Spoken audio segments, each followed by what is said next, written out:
Okay, so I'm going to demonstrate dermatome testing for a lumbar spine examination. So what I'm going to do, I'm going to ask the patient to expose their skin. I'm going to ask the patient to close their eyes. Close your eyes for me. Then I'm going to brush the distal aspect of the dermatome with the brush and ask the patient if one side feels different than the other. So for L1, L2, I'm going to brush the anterior aspect of the thigh. Does this feel the same as this? Yes. For L3, we're going to go anterior knee. Does this feel the same as this? Yes. Good. For L4, we're going to go big toe. This side feels the same as this side? Yes. Good. L5, we're going to go dorsum of the foot. This feels the same as this? Yes. Good. S1, we're going to go lateral aspect of the foot. This feels the same as this? Yes. Good. And then S2, you're going to go the heel. That feels the same as that? Yes. Okay, so now I'm going to demonstrate the fader test. So you would do a fader test if you suspect the patient has femoral acetabular impingement, a labral tear, if you're testing for OA, iliopectineal bursitis, or if it's a younger patient, a skiffy. So what you're going to do, you're going to flex the hip up to 90, put them into adduction, and then slightly internally rotate. Okay. If the patient complains of groin pain, or like a pinching sensation in the anterior part of the thigh, they test positive. Okay, so now we're going to try to do the navicular drop test.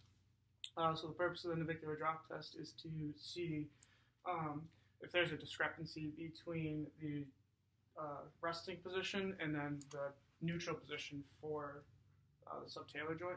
So if you're suspecting someone's an overpronator and you want to see the difference between neutral and the resting position, you can perform this test. If there's a difference of 1 centimeter of the resting position and their subtalar neutral position, they test positive.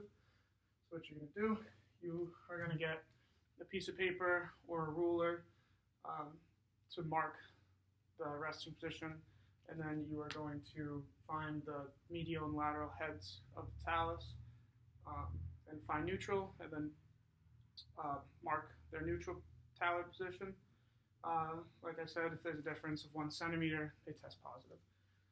So I'm going to find the talus. Okay, right here. So I'm just going to make a little mark. Okay, so now we're going to find neutral. So you're going to find medial and lateral heads of the talus again. And then you're going to ask the patient to kind of roll on their foot until you evenly feel the medial and lateral heads of the talus in your index finger and your thumb. So go ahead and roll in just a little bit for me. Go ahead and roll in a little bit. Other way. So right there. Okay, just hold that for a second.